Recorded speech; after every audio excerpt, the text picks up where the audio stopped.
When when we rest in the heart, it's so much easier to become appreciative of some things that maybe we forget sometimes.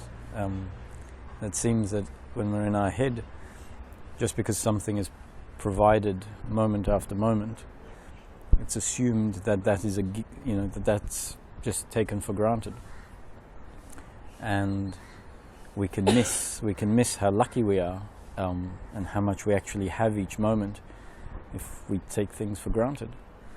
And in the heart, it's easier to be able to take a deep breath and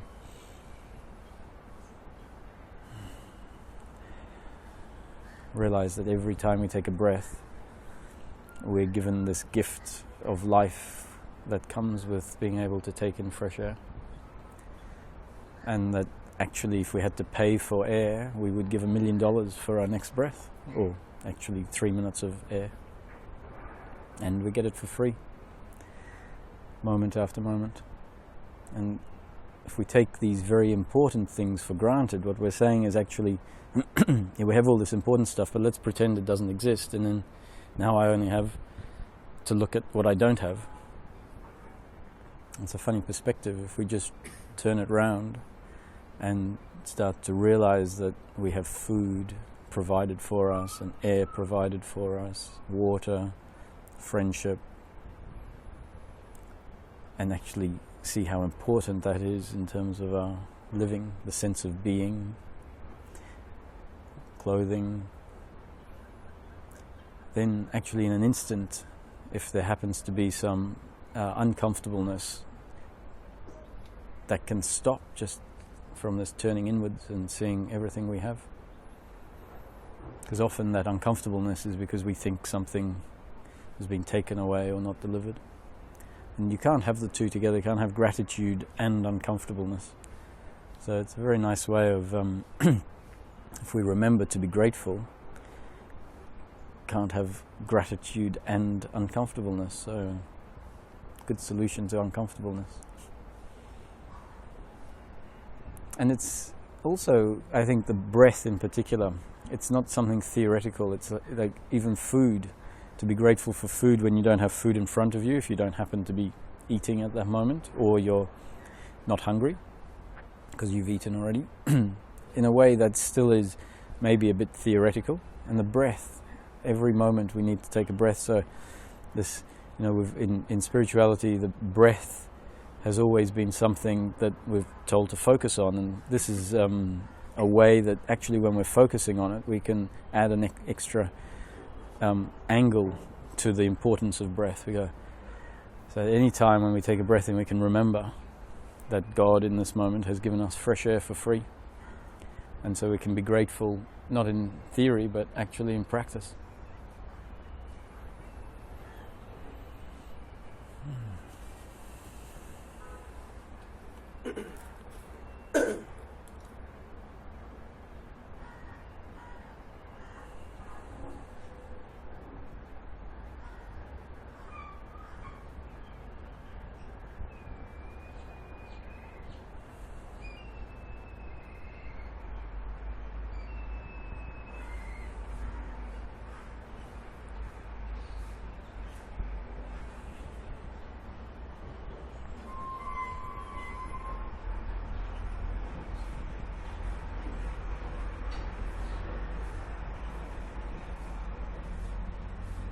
And then when we have this sense of personal doership, which creates it creates a separation attitudinally. If we believe we're the doers, then by default we've disconnected from the source of life and the source of everything that's happening, because we've claimed ownership over what's happening through us. And then society supports this so much with the use of our jobs, so we feel like we have made this effort to produce whatever we produce at work, and so then the product is exchanged for money, and so it becomes my money, and in that sense then I have to protect my money, I have to be careful how I use it, and I use it in exchange for other goods I need. And so we end up entering into transactions all the time, where we're not really connected to anything. We are separate and we're out exchanging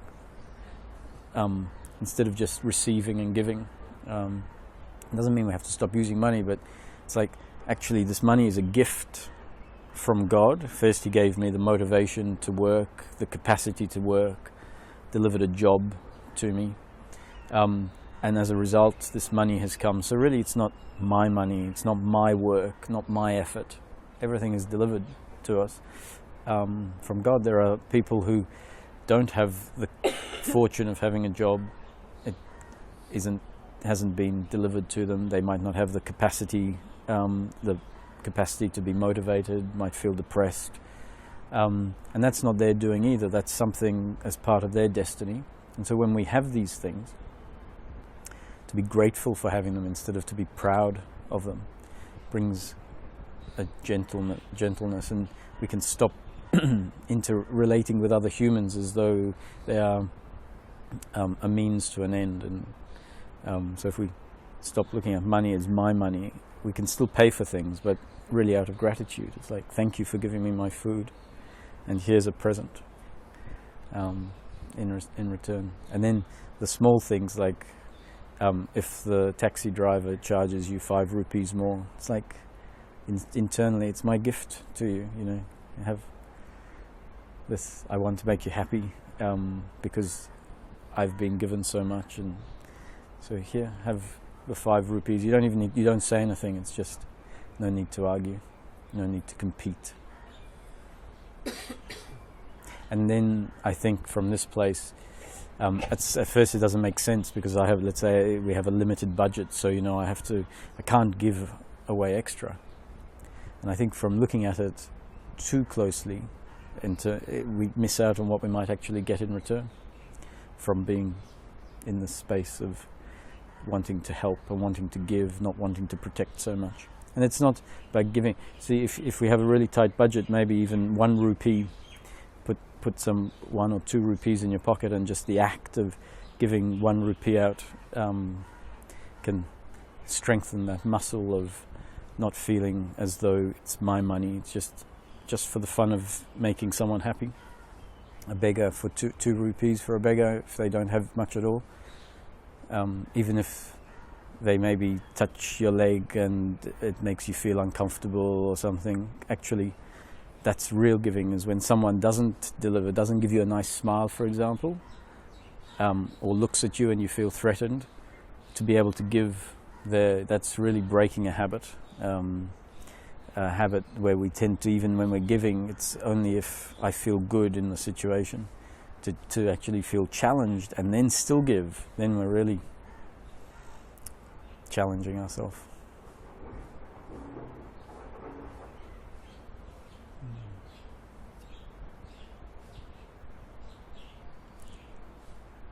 And all this from recognizing that we've been given so much for free to start with, that if we said to God, wow, you give me so much for free, how can I ever repay you? And He might say, actually, you don't have to repay me, but what's good for you and everyone else is if the possibility arises where you don't compete with others, even intellectually. If someone says something to you, you don't have to win the argument, you don't have to make them wrong, you don't have to make yourself right, because that's competing in a sense as well. And He says, just in any situation when you recognize that you're competing, if it's easy to just say, actually, I get so much, and so I don't need to compete. I'm grateful for what I receive, and therefore the other, God says, don't make the other your competitor, don't make the other one your enemy or rival. That's the only repayment that I require.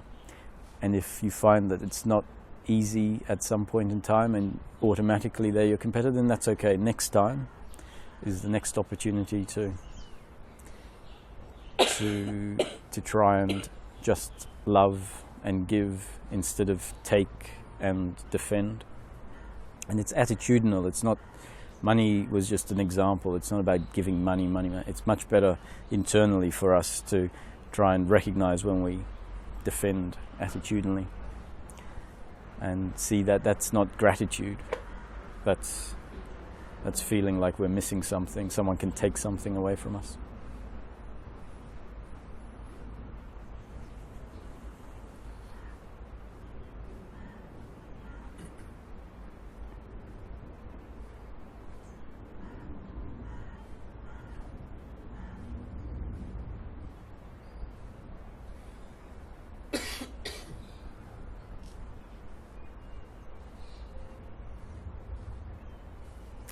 Did anyone have any questions from previous days, or any comments, or anything that you were thinking about, or anything? From what you shared, it definitely highlighted the prejudice that the me has. Camouflaged as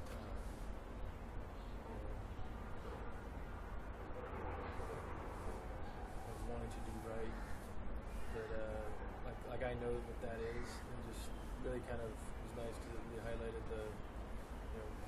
God doesn't have prejudice on not just which human being gets air, but which animal gets air. Like life is provided for without prejudice.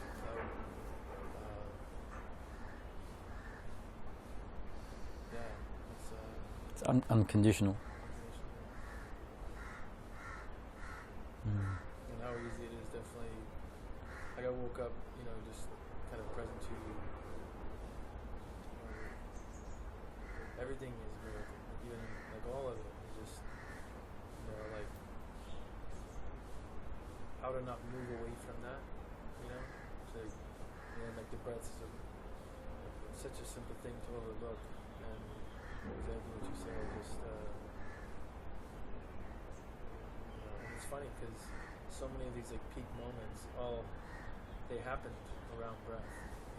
Like there's a moment of whoa, like look at what I'm being given in just this breath, and to not get caught up in a me, like I'm special, like what I got, but thanking God, the Absolute, for what I'm being given, and it just really kind of hits at the whole like wanting to seek humility.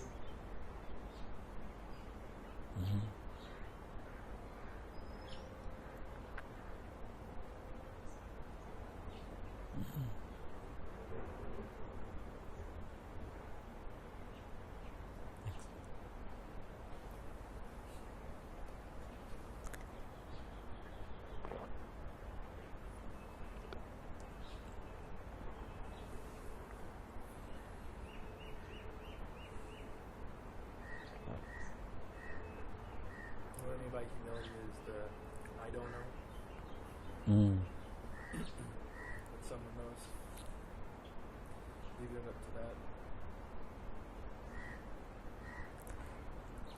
Yeah. That's it. Sometimes being independent has turned into something that's very important to us. And it's true when we find ourselves dependent on the flow of life, we really are restricted, because every time the flow of life doesn't turn out the way we expect it to, then because we're dependent on it being a certain way, we really feel threatened. And so to become liberated from being dependent on the flow of life is fantastic, and I think that is what why people seek to become independent. But then at some point, even that independence that we feel we have because we're able to buy our own things and find that we can survive without the company of others, let's say, or without needing a relationship, even that independence then needs to be seen as not the ultimate state. The ultimate state is we're totally dependent, moment to moment, on Source. That without a connection to Source, the sense of I that resides inside of us, the feeling of aliveness, the consciousness that functions through us, wouldn't be there. And so to recognize that actually in any moment we're totally dependent and never will be independent, totally dependent on Source, which that's not something that we then have to be afraid of. It's a gift, because we can see actually this dependency on Source means that I am connected to Source, or Source is what's functioning through me. And so to get lost in this idea of how important independence is can keep us separated from what is most special and valuable inside of us, is to recognize that actually what I am is not a separate three-dimensional being that is vulnerable to old age, and I am actually an expression of Source, and my life is only here because Source is functioning through me. And then that's the humility that happens where we're not trying to be humble or anything. It's just a natural recognition that for as long as my life is, I can appreciate life. And at the point when life will end, it will end without anyone being able to do anything about it. And that, I think, is what allows gratitude to arise. And more importantly, it is the end of fear, because it's the end of believing myself to be the separate, vulnerable entity, and recognizing that the essence that functions through here is impersonal, formless, timeless, was never born, will never die. And that's our true peace of mind, our true strength is coming to that connection to Source, which means we actually have to recognize our total dependency.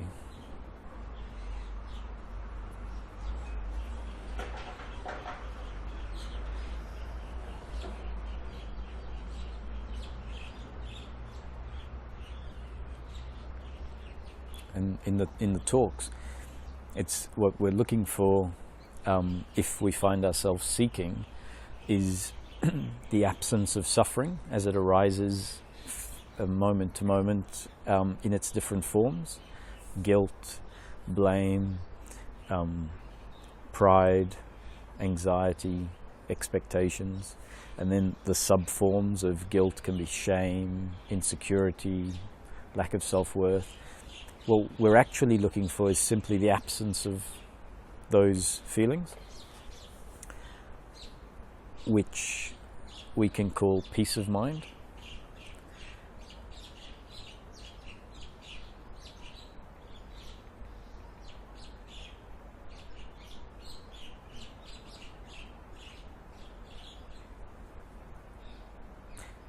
And I lost my train of thought. What was I going to say?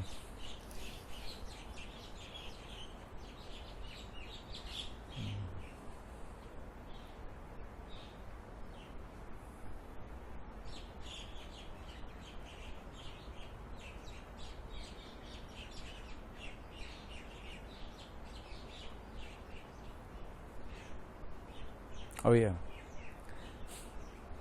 So that's the description of what we're looking for, is peace of mind, the absence of suffering.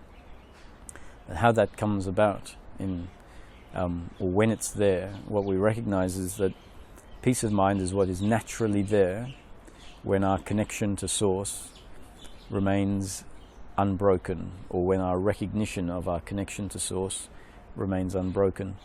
And as soon as the recognition of our connection to Source is covered up, then by default what we will find is that we feel separated, we feel alone, we feel vulnerable, we take life personally, the other is a competitor or an enemy. And if the flow of life delivers outcomes that are not in line with our expectations, then we start to suffer, and these feelings of guilt and blame and pride arise. So really, when we find that we have what we want, which is peace of mind, simply the absence of suffering, we realize that it's there because there is the continuous, unbroken recognition of our connection to Source.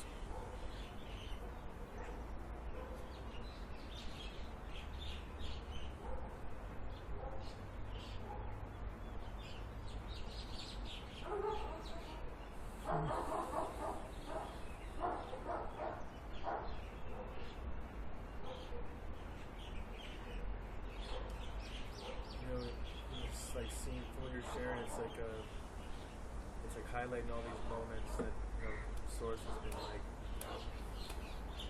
to many people saying, and just seeing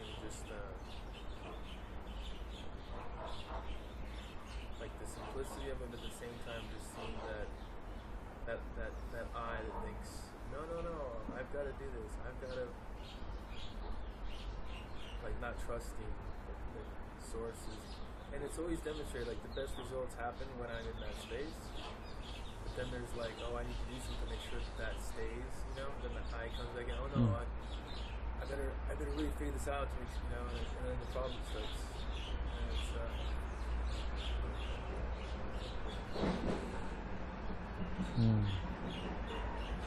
I think maybe it's so counterintuitive to the identity. It's the complete opposite.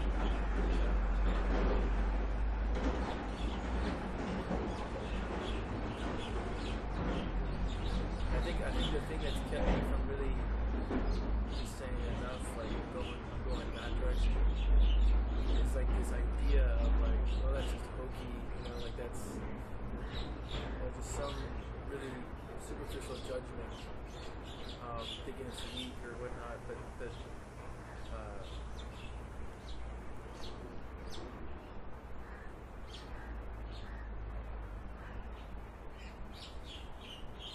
just clearly it's just ignorant.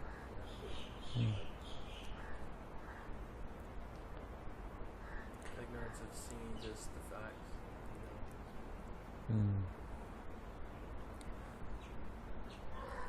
Yeah, we're just an instrument through which life is functioning.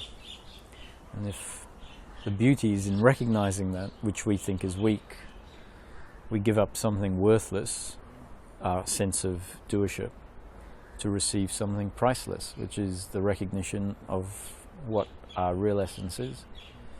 It's only this idea that we need to be in control and that being in control is important. Wow, what a relief. I'm not in control. I don't need to try and make things happen. I don't need to regret the outcomes in the past that were not as favorable as I would have liked. I don't need to worry about expectations in the future because it will all unfold as it's meant to unfold. It highlights this. Years back, there was like a moment where I was like, there was like all this,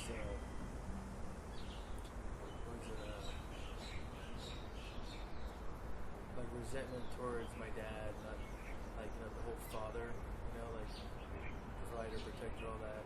And there was a period a long time back where it was really clear, like, it was just the nature of having it in the wrong father, like the whole mother-father thing, just like all these ideas that are thrust upon them, where they feel like it's their sole responsibility versus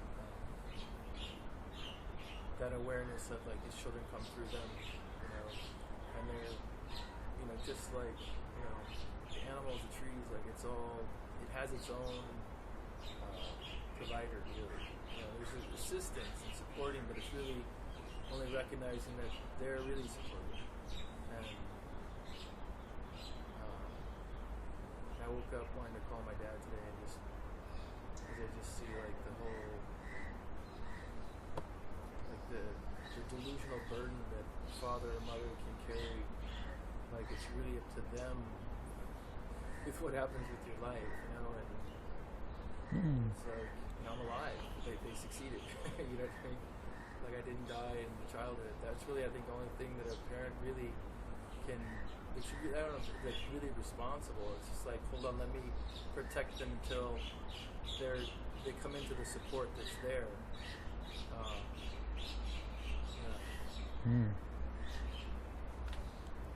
Actually, in doing that, in recognizing that, it's not only the burden that they have, feeling that they need to be, the other half of that is the expectation that we have of them to do what is important for us.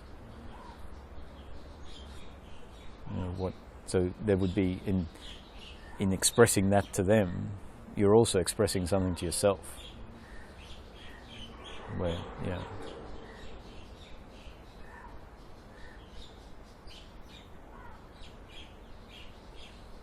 It's just so weird, like to shift the focus from all those nonsensical ideas and expectations of who they should have been and who I should have been, which is all just nonsense, and versus just focus on the fact, like, they're a miracle, I'm a miracle, you're a miracle, and hey, this miracle's still here, yay, this miracle's still here, and being that versus that other stuff where it's just suffering.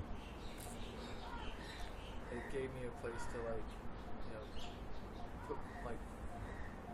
focus my attention on. You know, it seems like it's easy to get caught in those, stay in those patterns, you know, versus just stay with the actual facts, get present to the facts.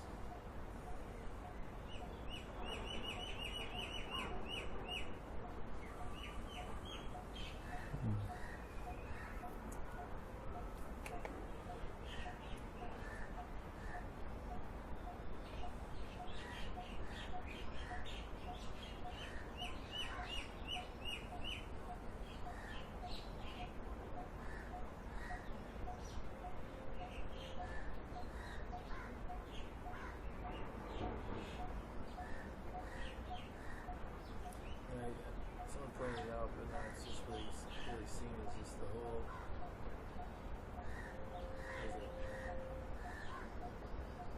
like staying as a blamer, blaming someone for anything. It's just like it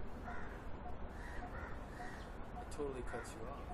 It leaves that attention stuck in this, you know, like knowing better, right, whole identity. If you blame the other, you're telling them, you're saying to yourself, they are separate, that they should have done something differently, that they could have done something differently, which is then saying, well, if they're separate, I'm separate.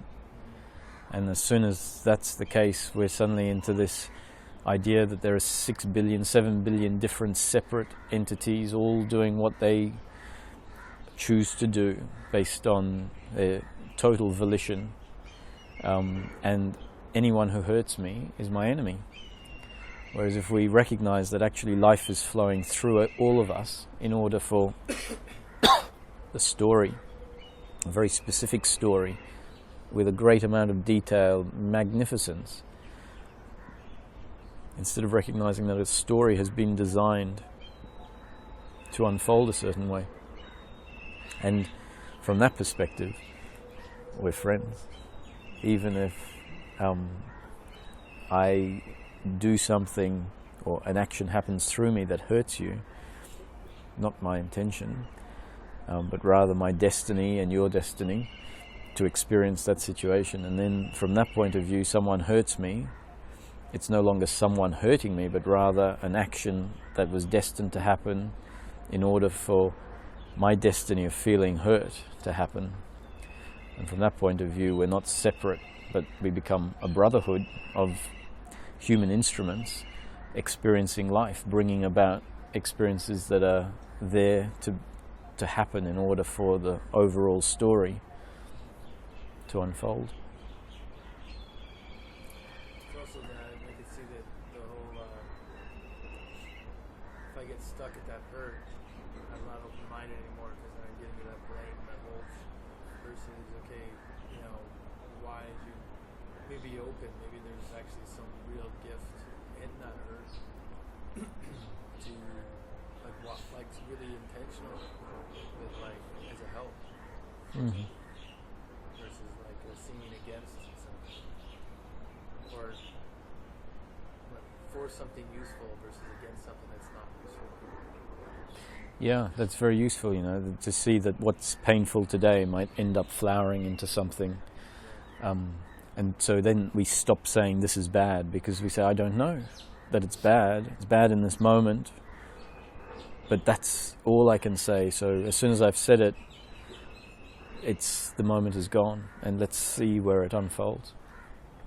To really come into seeing this, that, you know, a relationship might end and it might feel like it's terrible, but a year down the track you might have found some other person to relate with that delivers so much depth in terms of a relationship that actually the ending of the previous relationship, in hindsight, led to something beautiful. Talking about it's a good time to mention this differentiation between pleasure and pain and peace of mind and suffering, because sometimes the word pain is misused because of our relationship to pain. Often pain is resisted because it's felt to be an attack on who we are. And as a result, if we feel that when the flow of life delivers a painful outcome, we then feel threatened, feel as though a part of us has been taken away. And so if we relate to pain like that, whenever pain is there, we're going to have this suffering that arises. And that suffering is exactly what, in experience, when the suffering isn't there, we say, this is all I need, just the end of suffering. And because the flow of life is always going to be pleasure and pain, if our attitude to the flow of life doesn't change, it means that our happiness, our peace of mind, is going to come and go with the flow of life. So something in our attitude needs to change in order to change the relationship with life, and that is that the recognition that pleasure and pain don't ever define who we are, that who we are is always untouched by the flow of life.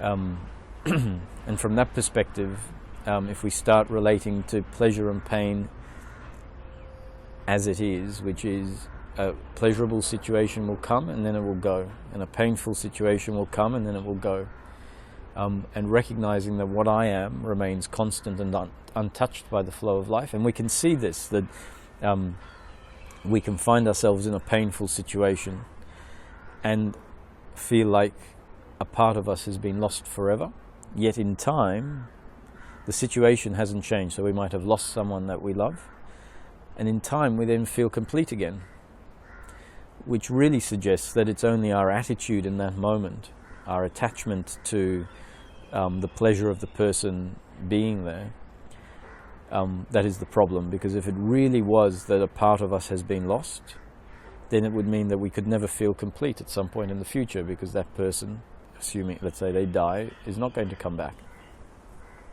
So if we recognize that in this moment I feel like a part of me has been ripped apart, but at some point in the future I feel complete again, and that can be very useful as a guide to show me, actually, I had the wrong relationship with that pain, because that pain was pain, but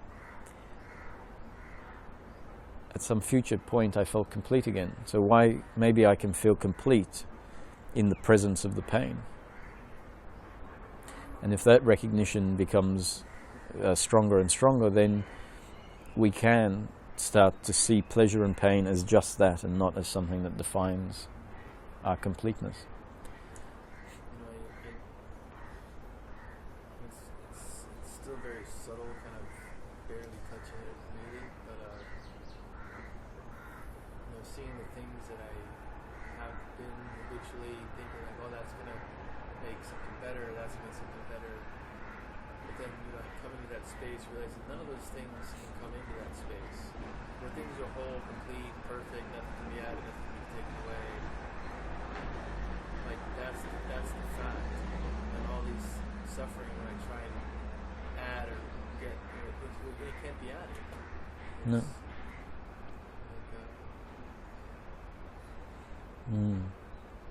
It's just so foreign. It's like, it feels like this, like, getting a vague visual sense of it, just like, like this inner core where there's to stay rested, really is where that's where you're supposed to live.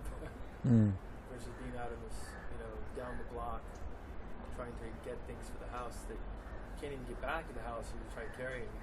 As you're coming back, you might have a few things, but the closer you get, you're like, none of this can come. Really. So then it's almost like, leave it all there and just be in that space. But with a clear knowing that nothing really can come, no possession can come in. So don't possess anything, because to try and possess pulls you out. Like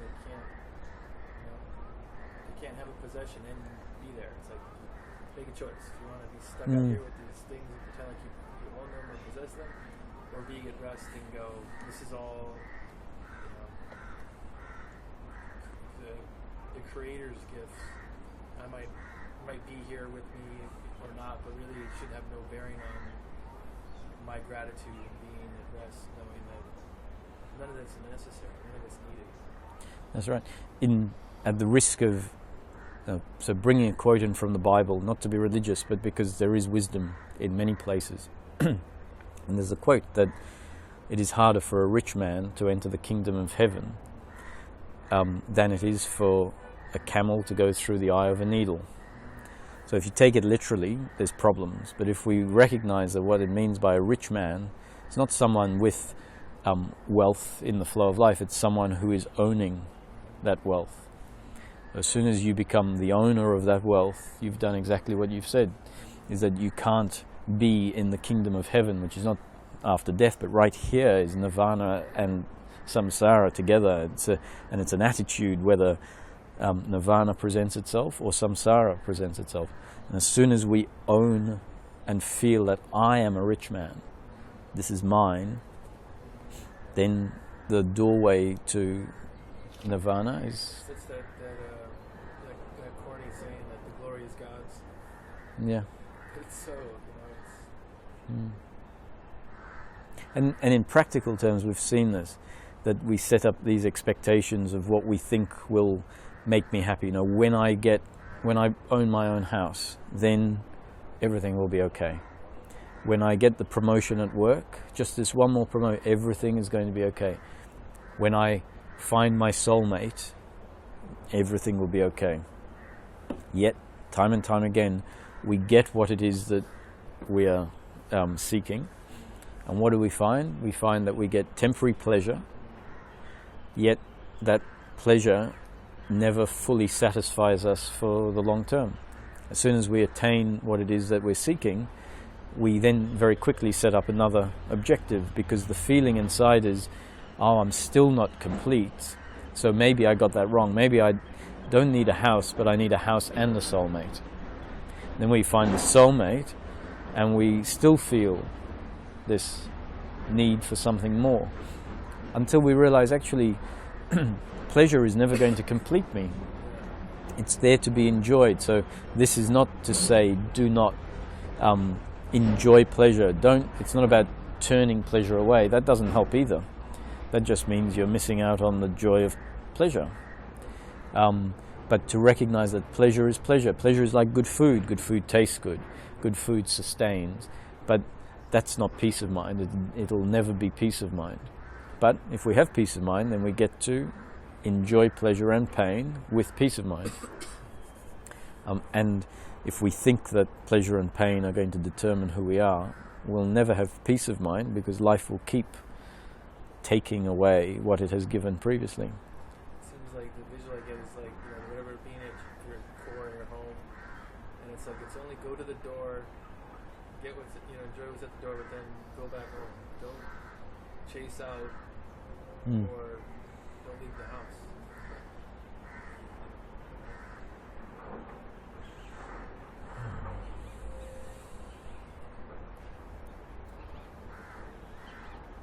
It's such a subtle kind of visual of like how to go that way of going about being in life.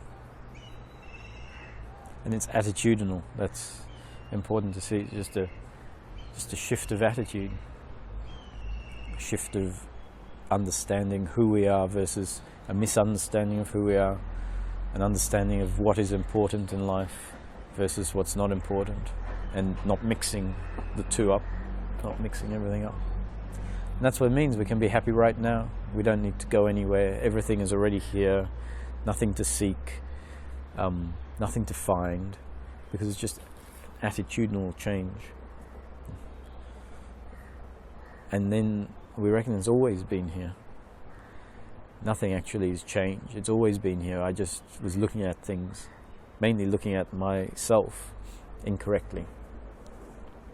For me, I see like that identity. It's all like, to me, it's always been like competition. Because there's a sense of immediately once I'm in the identity that there's a sense of lack. So then the competition gets going to try and cover up that sense of lack, which isn't really the self. It's just the self misidentified as an identity, something separate. Mm-hmm. And then trying to get back to the wholeness by competing and getting things to add to it, which never gives it a sense. I mean, some of these careers I've been in where king number one, only to go like there's no doesn't again, and then thinking to quit, like it was the problem, but it wasn't so much it was a problem, it was again the attitude in which I was in. So now each time competition comes up with the insight, it's like, okay, it's happening in this moment, but if I have the capacity to allow it to drop, to recognize it's not important, it's not helpful to compete. Actually, what it's doing is it's maintaining this attitude that I am separate, that I need more than I have now. That's it. So as soon as you see that competition, when it arises, mental competition, physical competition, is actually just strengthening, because it's coming from the sense that I am separate. So now our job is just to recognize it and say, this is here, but at any moment, if it stops, my life will improve. Whereas somehow we think, if it stops, I'm going to go backwards.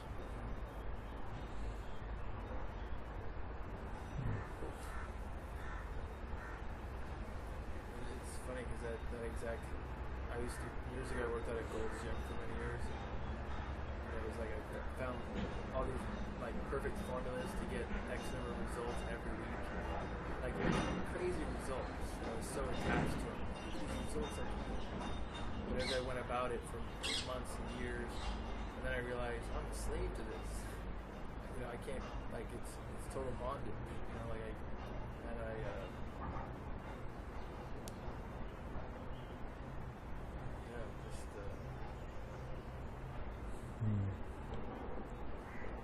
whatever that is, those areas where you get some formula, like, look, I can, but there's never any real satisfaction in it. And there's a superficial level of satisfaction, but again, it's temporary. You will have a satisfaction from the pleasure of getting the result, but it will never fill the void. But I mean, I guess, like, again, it would be mostly because we identify with form, physicality, because it was like working out, like, oh, you're going to lose the strength, you know, so you can't stop. So then it's like, then I got to the point where I was like so big and so strong that I couldn't even scratch my back. I'm like, this is useless. Like, I'm becoming dysfunctional. And I was like, but I can't let go of the results. But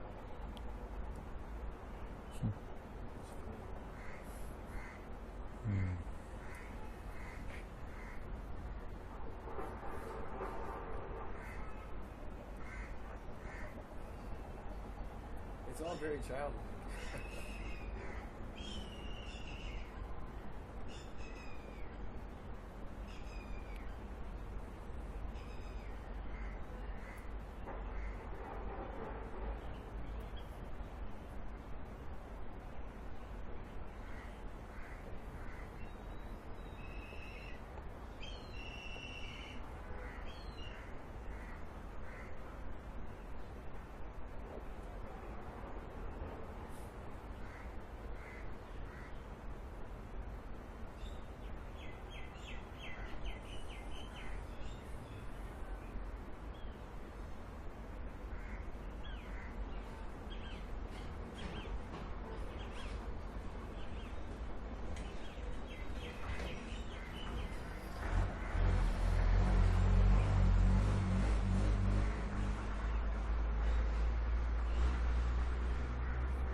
I think the hardest thing with this whole thing for me has been like,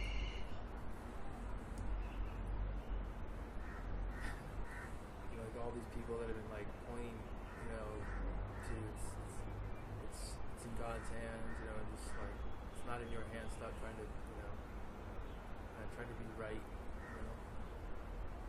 And it's like seeing how they were right, and just. Whatever that is, just the bitter pill of a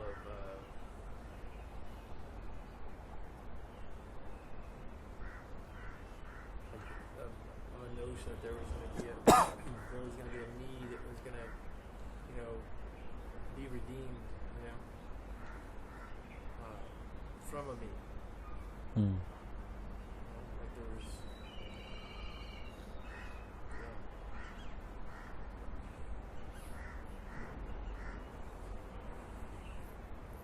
it's just retarded. It's just like this little kid that's like thinking it's up to him, Like I'll show them.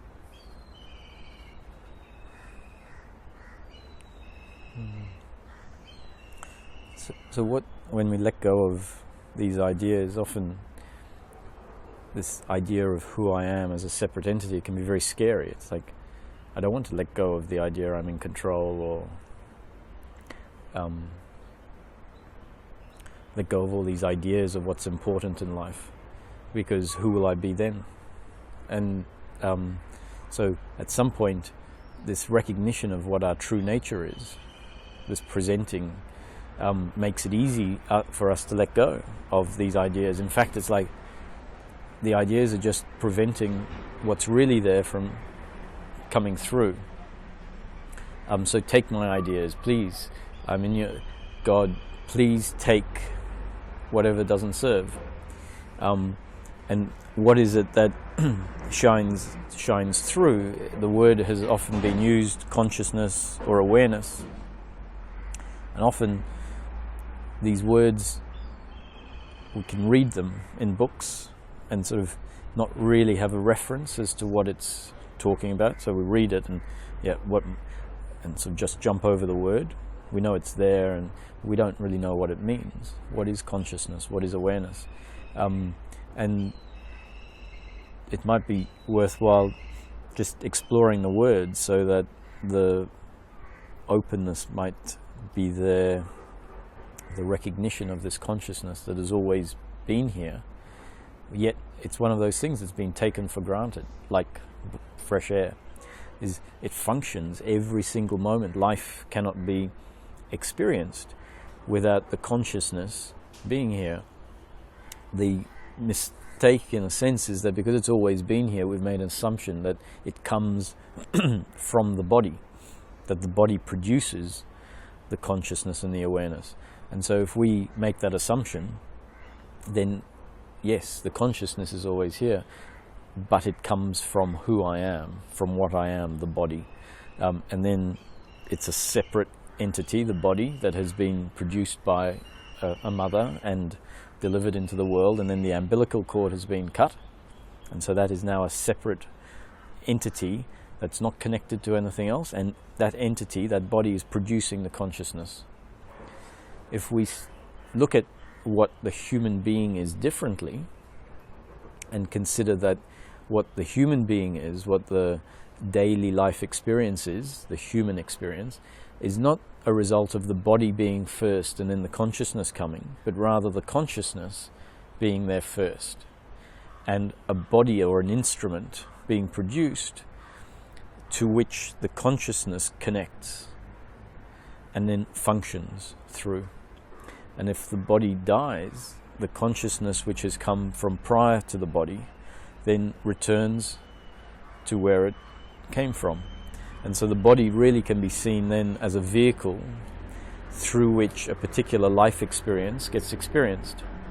And if that, if it's destiny for that body to die at age 50 or at age 10, which can be seen like a very short period of time, we now don't feel like the entity that produced the consciousness is dead and something has been lost, and that a 10-year-old life is a shame because it should be a 70-year-old life. Actually, it's seen that it was meant to be a 10-year-old life, for the consciousness to function through and experience a 10-year experience.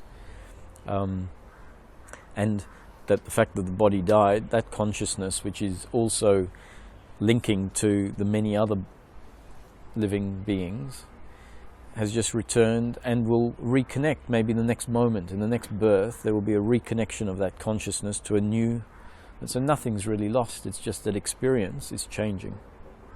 When we think it's my experience, and that what I am only exists when the body is alive, then life becomes far more threatening, we feel like we need to leave legacies behind in order to be remembered, and that's not so helpful.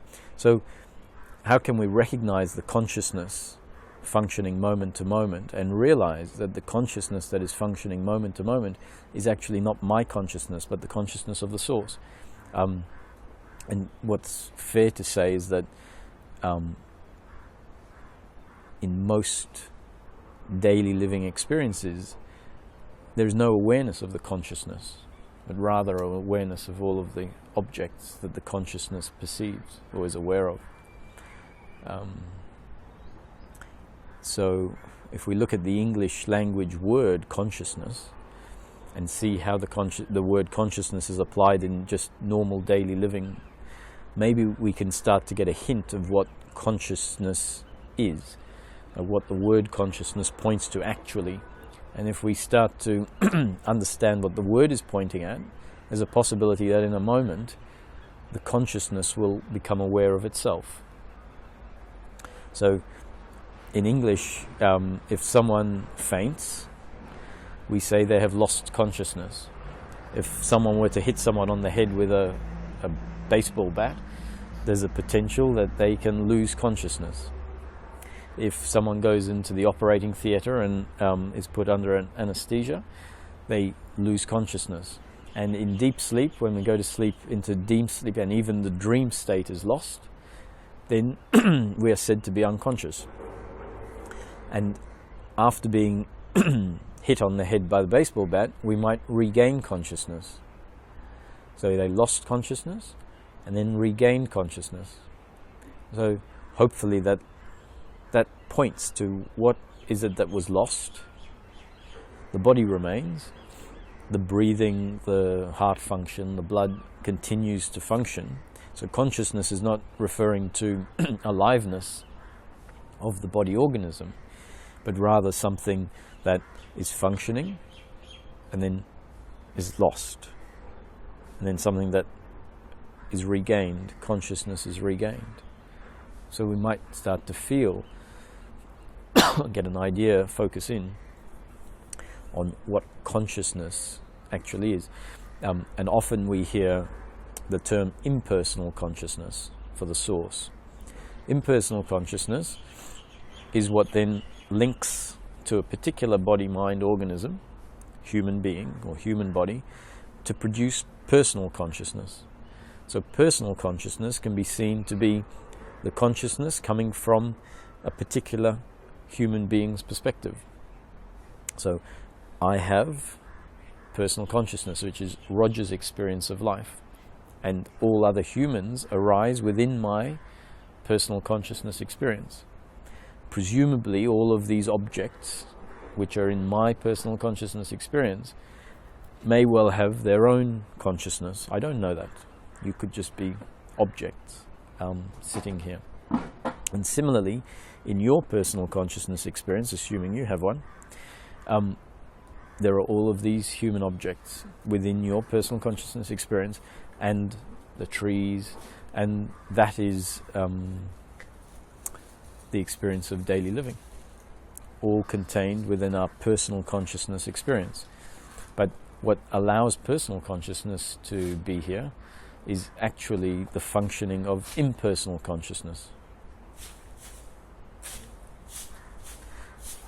So if we come to be aware of the personal consciousness, which means consciousness becomes aware of itself. It's not something in the mind, it's just a happening in the moment, and usually it happens once we are starting to consider, I am not a separate entity. Something intuitive is telling me, I'm not a separate entity like I used to think I was.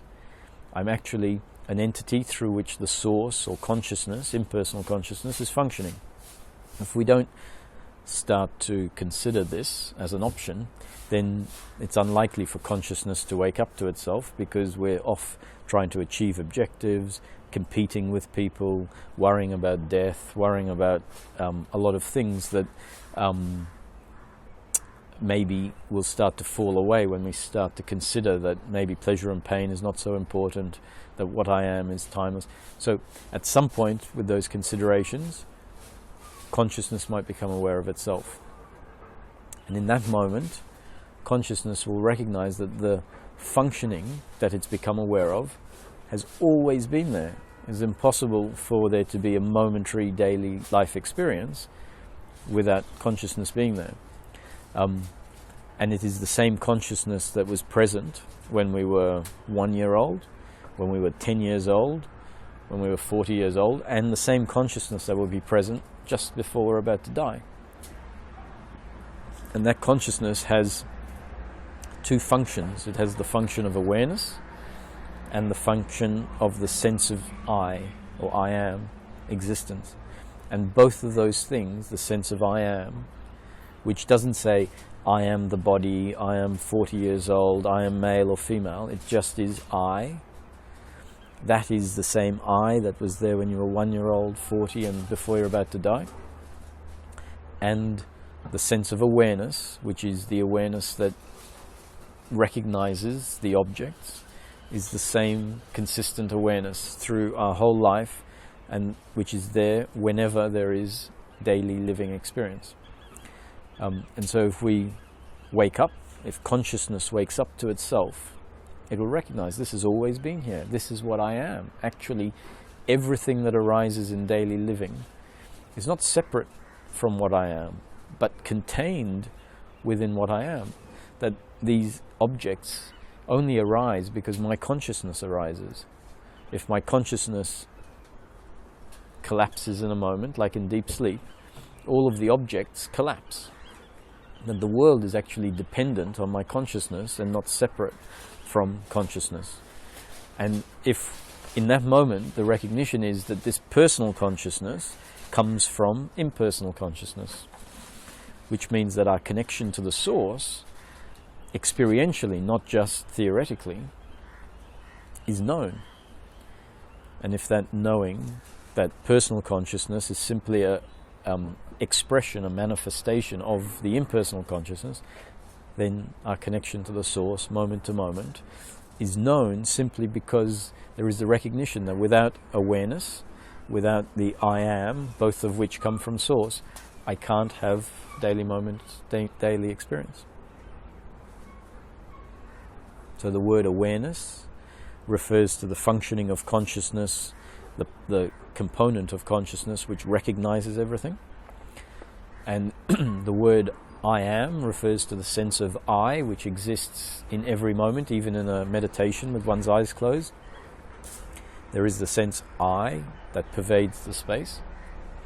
And the word consciousness refers to the combination of the two.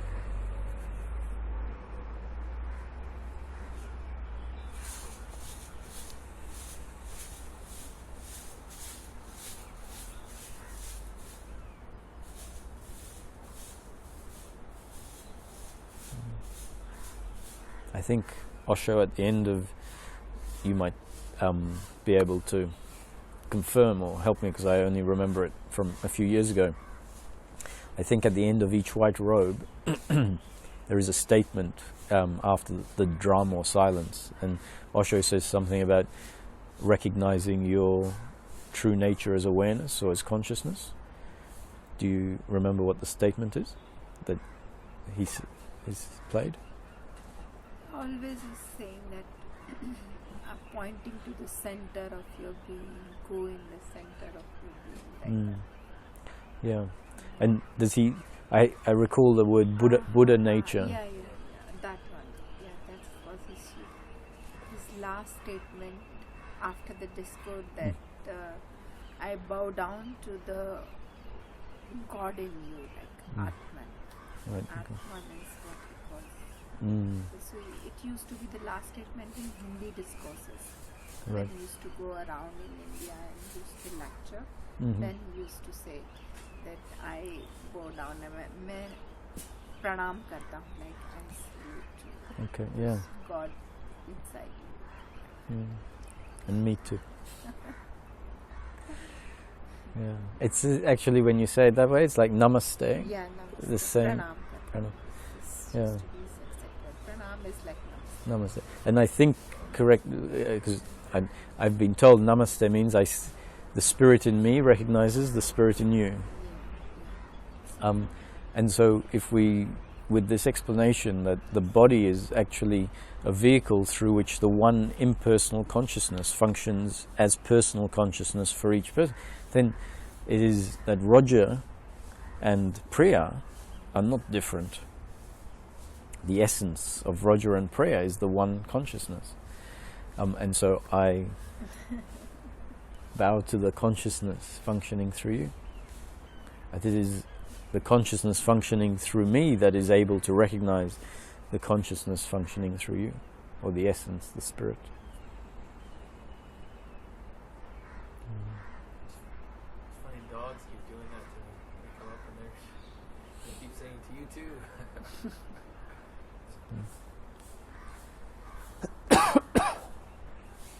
Like it's to me there's moments where it's like there's like I don't understand like dogs, you know, I don't even have the word dog, they're just, you know, like a really, you know, not being with me, just being with them, you know, and there's just that presence of that life force, and as much as there's like the human conditioning, it's fundamentally I'm like it seems like it's the same life force, like there's no, you know, other than there's a different conditioning. That's it. And the conditioning comes with the body. Yeah. And so everyone is unique in their expression, but the underlying essence that is functioning through everyone has no conditioning. It's pure awareness, I am. And that's it. And then it functions through the body and picks up the conditioning of the body, and so personality happens, and we get identified with personality. This is who I am, and the other, whereas actually that's just the outside, you know, layer, which makes life interesting. If everyone was the same, it wouldn't be so interesting. But to really know ourselves is to know our essence as the undifferentiated consciousness, which is the same in everyone. It's funny too, because at that moment of recognition, the dogs typically stand up Mhm. and they want to start walking on two legs. Yeah. Like, hey, wait, I want to. I want to see these dogs. Yeah. Like, how do I get to that conditioning where I can walk on?